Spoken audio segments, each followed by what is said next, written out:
Hey everyone, Suzi here, and today we're playing a Watcher of Realms. For today's video, we have a dev insights, we have a Forerunner server news, and we have to do a little should you summon discussion.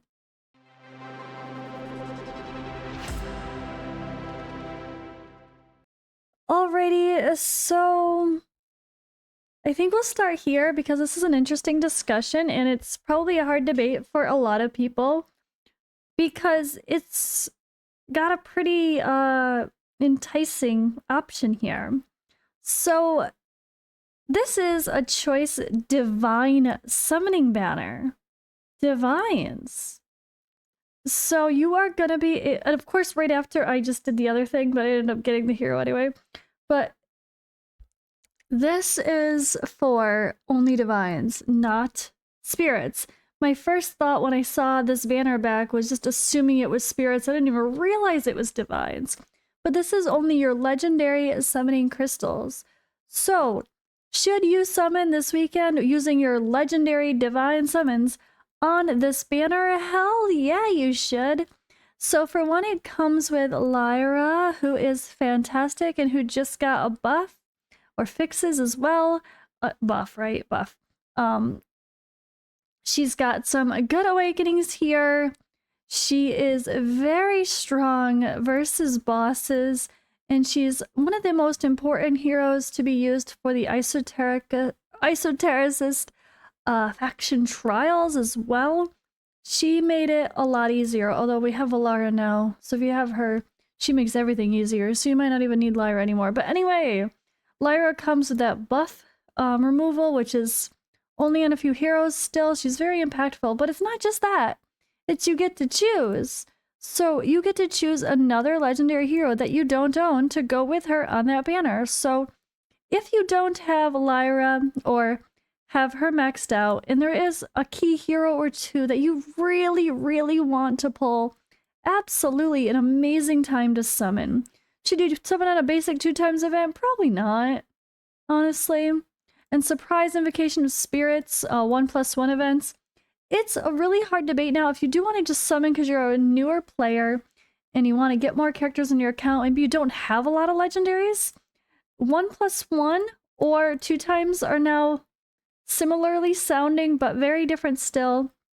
And honestly, it's a 50-50 coin flip for a lot of us, I think, now, because it used to be different where certain heroes, the best heroes, were harder to pull, but it's not the case. Like, it's an equal chance to pull any hero on this banner, and then you have multiple chances to get multiple copies along the way. However, what I prefer about a 1+1 banner is you could get lucky and get multiple heroes along the way on the way to that pity hit for a legendary. But you know what? When you do get that first legendary, it is guaranteed to give you a second one. No questions, no hitting 180 and only getting 1 or 200 and only getting 1, which could still happen here. You're guaranteed to get 2 versus hoping you get 2 or 3 or 4 or 5 here for the same amount of summons. It's a hope, but you could still get terribly unlucky. Pull 200 and only get 1. I'd rather guarantee that I get 2. So I still prefer a 1+1, even though this is a pretty okay banner for a newer account that's still missing a lot of legendaries. Now, overall, if you have Lyra, you're pretty well set on the legendaries you have. You're just more interested in what's new to come. That would be the person that does not summon this weekend. Now, something interesting is around the corner. Lord Phineas's exclusive artifact is one of the best and most impactful artifacts in the game.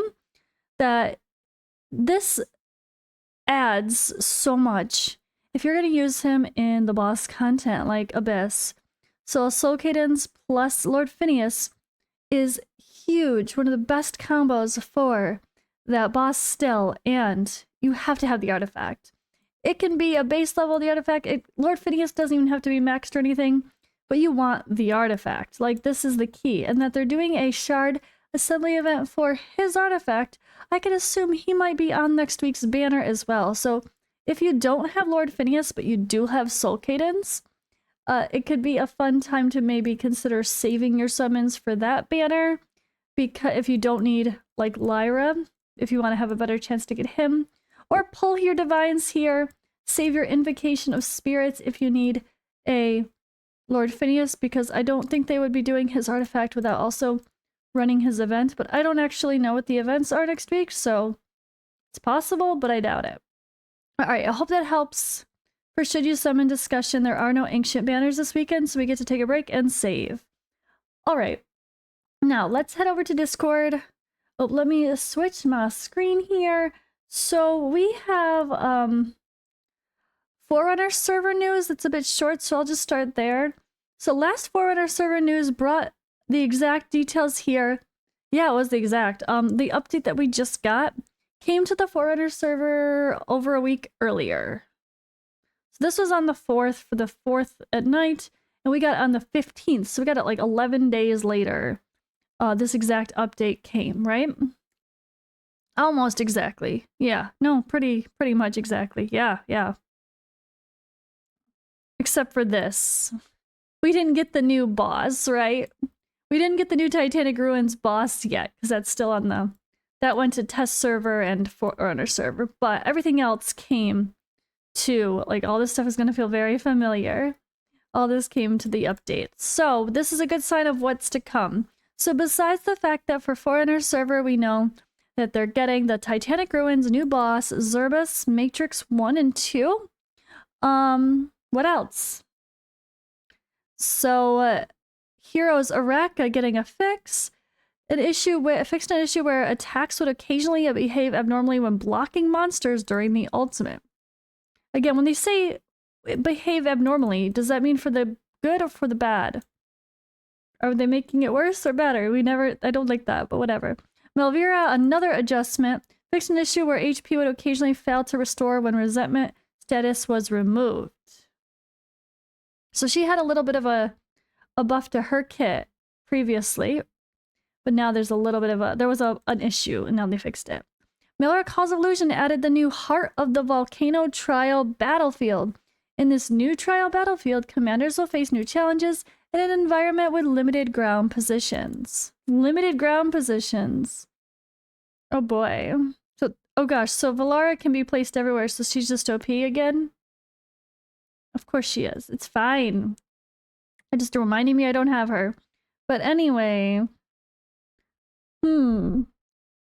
I do think I might do a video on this soon. We'll see. This was something I was going to do on the test server. I might do my own reaction to it, or I will have someone else join me for a deeper discussion about Maura Calls of Illusion. Some overall tips and tricks if you're someone like me who's mostly avoided it and needs some beginner help to push you to that harder stages and actually feel more comfortable doing it. And then taking a look at the new one. How do we prepare for the new one?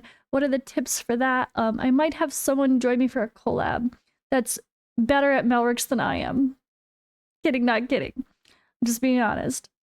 All right, and then Titanic Ruins optimize the interface for Apocalypse 1 and optimize the team saving logic for Apocalypse 1. Interesting. Why only Apocalypse 1 versus Apocalypse 2? Is that because every time when you went to go battle it just defaults to Apocalypse 2 and you have to do that run first? So you go, what if you want to go to do your other one first because you want to play around with 2 but you want to get this one done? It was always really annoying that it would make you do one of them first, because like, yeah, you might just want to get another one over with. Then optimize the performance of PvP replay feature and add a new faction trial star rewards. We did get new faction trials. We needed new stars to go with it, right? Makes sense. Okay, so that's it for the Forerunner server news. Now let's go into the dev insights, which is from the 16th, so a couple days ago. So a couple days behind for this one, but it's not usually a rush to spoil these or to read these. All right, question 1. Why is Helzament set the Magda exclusive for? You only get 20-second buff from that set when your ult, and her ult lasts for 30 seconds. This set is only useful for people with short ults and who get their ults back really quickly. It's really good feedback. Daisy, thanks for your feedback. We're already assessing the sync issues regarding Magda's exclusive gear and her skill activation. Targeted improvements will be made in the future based on the hero's traits and set the effect to ensure the practicality of exclusive gear as well as improve the experience. That is a very roundabout way of saying we're working on it. But are they gonna change the gear set that is her exclusive? Or are they gonna change her exclusive ability to match something related to the gear set? the exclusive bonus to match it better? I don't know. But Magda's exclusive gear needs a tweak. I love the one that they chose. Fuck Malric ruined drops. That's funny. They're just, yep. From APO 1 and 2, if we get almost no ancients because of it anymore. Oh. That's true. Thanks for your feedback. An extra fixed keystone drop has been added to each chest since keystones were added. The drop rates, the original rewards were not affected. Rest assured when participating. So they're saying you should have one more slot that is the rune. The rune is not taking up one of those slots. Supposedly. I cannot confirm nor deny that. I do not count them. I'm wondering. You guys tell me. Kidding, not kidding. Okay, question 3. When selling gear, quick self options automatically enable hide exclusive and upgraded so it can't be sold. This is great when farming for new gear, but anything old and upgraded I want to swap out with new gear has to individually be sold. Sell settings would allow you to mass sell or upgrade. Can we change that? Okay, so the new storage system that's in the new version now supports batch selling, and it allows you to see the exclusive gear separately. So this will actually, yeah, this is a good one that they pointed out because that update made this easier to notice, which was really confusing before to deal with exclusive gear and artifacts. All right, question 4. Put a log out of all devices function feature where it is in the login or remove device. Add a logout from all devices. Oh yeah, for the activity log that shows where the account is currently logged in. That's true. A lot of games or apps have that where you're like connected in whatever your IP is, whatever city it is, and you can click a button to log out of all. Like, or something as big as Facebook or Google, of course, have that. But I mean, should I say a lot of games have that? No. Have I seen it? Sure. But I don't think it's super common, but it is a nice security feature. So this kind of security feature would be great to help protect users in such situations. So I had an experience where I lost my phone and someone was logging into my account when I was actively playing. They said, thanks for the suggestion. The fortification feature of the account security will be considered for improvements. We'll gradually refine the account protection system. Okay. Question 5. Combine all rewards for Honor's Gauntlet into just participating in one match. Or put the bots back in. 3-week rounds in a row, I have not been able to win 20 matches because some are losses. And even if they weren't, they queue up. It just times out over and over again, and I've not been able to even find 20 matches and much less win them. Meaning I'm missing out on rewards due to your design. Oh, that's true. If there's like crap matchmaking happening and no one is just matching up with you when you try. Do something, but locking rewards behind 20 wins that is locked behind other players queuing at the same time as I can play is ruining this fun mode. Ruining any fun in this mode, right? Or put the bots back in. Yeah, at least have it to where if no one pings after like 2 or 3 attempts, you auto get associated with a bot. And someone else saying either give us free wins or a bot to match against us. Same thing. So they say the Honors Gauntlet will be considered for improvements. The detailed mechanism is still being planned. Your suggestion has been recorded as valuable reference. Yeah, I think that's honestly a great suggestion because that's one of the reasons I don't do Honors Gauntlet is because I feel like the times I've tried, it's just frustrating. And I've definitely felt where when I've gone in, it's been weird times. Can't always match. Same thing with that co-op mode too. I didn't always want to have to worry about one of my friends or whatever. I just wanted to click match me with someone randomly. I don't care, just match me. And sometimes that was really slow. Or the exact time that I wanted to do it was when it was closed and you're like, come on. The windows were way too long that it was closed for some of it. Like many hours. I don't know, it was weird, but I guess I had really bad luck with my timing. It was exactly the timing that I would exactly want to play. That was exactly when it was not open, so I kind of gave up on that one. I did try it a few times last round, and I just stopped bothering. All right, so question 6. In addition to gear plans, let us create presets for heroes. So for example, Volca, if I've got 2 different sets, one tanky and one DPS, let me save them on a hero directly so I can click presets and then choose one of the 2. That would be nice to have. Right now you have the same gear plan name. It checks for whenever you want to swap. This would be faster. This way I can remove all my gear and all my presets would still be saved on the individual hero, which would allow us to change our gear without having to worry about anything. Gear plans are good, but going through the full roster of heroes is just getting extremely annoying. They say, thanks for your suggestion. The multi-exclusive gear preset feature for heroes has already been scheduled for development. It's expected to be implemented during the end of the year versions. Multi-exclusive gear preset for a hero. So like you have slot 1, slot 2 for your gear sets on that hero when you go to the roster. It's like King Arthur Legends Rise, I think, is a good visual example of that I can think of. Switching between 2 plans very easily. Alright, question 7. Guild boss rewards are a bit stale for endgame accounts. If the guild you are a part of beats Nightmare 3 and 4 and Abyss 1 daily, you should be able to receive a cumulative award. If you have an attack registered on all 3 bosses, you should get to choose between receiving an unidentified weapon, 10 shards of mythic essence, or receiving an awakening tokens or legendary skill crystal. It rewards the investment on spending 200 gems daily for an extra attack. Plus, these rewards don't increase the skill gap or power creep amongst players. It's simply it's a more loyalty reward for performing on all 3 guild bosses. I say we'll keep increasing rewards in the upcoming versions to better show our appreciation to players' participation. Does it sound like the rewards are going to get better again? Whatever that means exactly, we'll find out. Alright, question 8. Add an auto augment for gems. Not wanting to manually augment another gem. They say auto augmentation feature for artifacts is under development. It's expected to be implemented in the upcoming version. Stay tuned.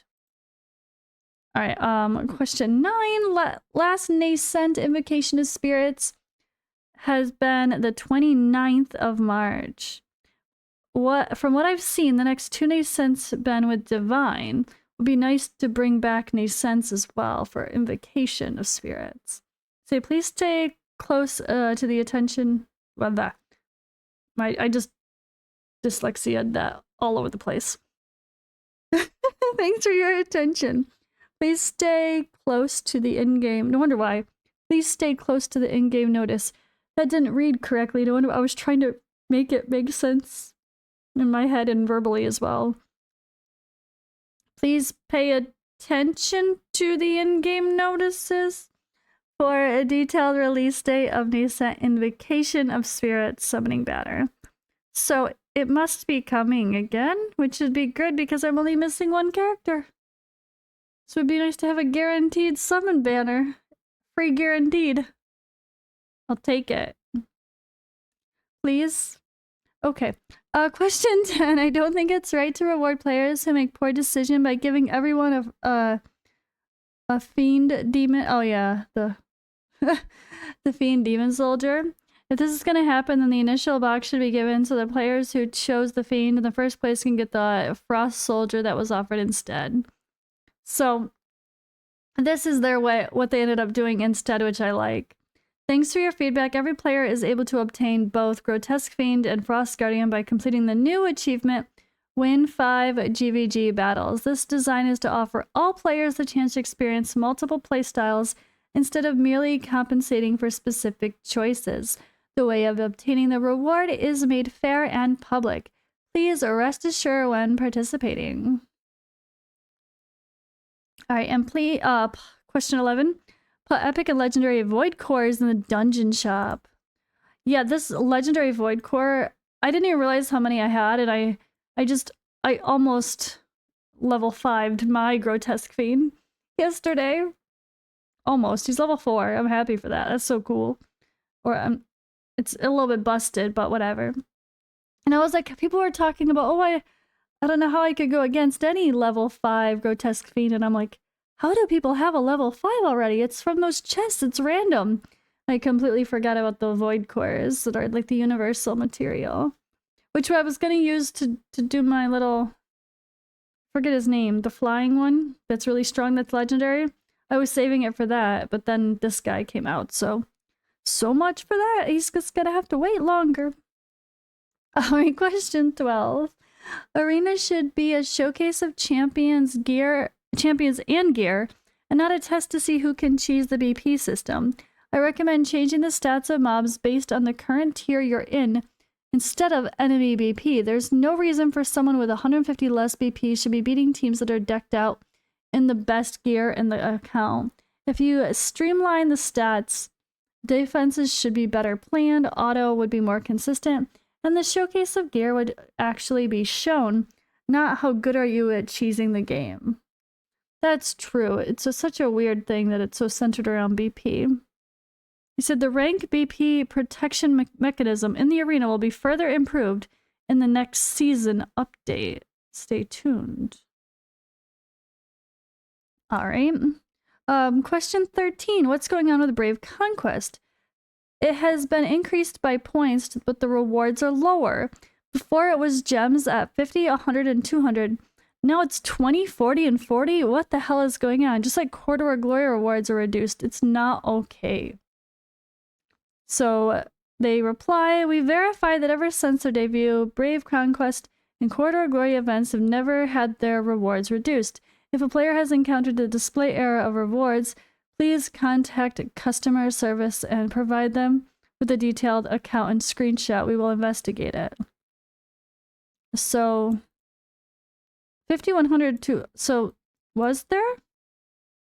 I did not. I have no idea. If this is a thing for everybody, or just literally was a visual glitch, but they're saying if you look at the rewards and they are not what they used to be, send a screenshot and prove it, and they will investigate. Alright, in the final question, please consider some type of true damage mitigation in Demon Soldiers. Maybe something similar to the Infernal Cleric. It's incredibly difficult to counter some of the true damage-based teams without either insane BP affiliates or a Demon Soldier levels. GBG should be more based on strategy than I have X hero, therefore you lose. There needs to be some form of consistent counterplay to keep it competitive below whale territory. They say the mechanism of true damage reduction for Demon Soldiers will be considered for design. Please stay tuned. And that is it for now. Alright guys, that rounds up our little dev insights, our quick little TLDR of what's happening here. So tomorrow starts the Knapsack Expedition, and like always, I will come in and as fast as I can give you guys all of the puzzle solutions for day 1, 2, 3, 4, 5, and whatever, as soon as I can. So make sure you're subscribed to my channel if you're not already. Check it out after reset, and I will have that Knapsack Expedition day 1 ready for you guys again. These are fun. I love these. Sometimes they're quirky, and people just don't want to take the time to move shit around and figure it out. You just want to see someone else do it. And so not everyone cares about puzzles. Sometimes you just want to get it done, and that's why I will do it so you don't have to.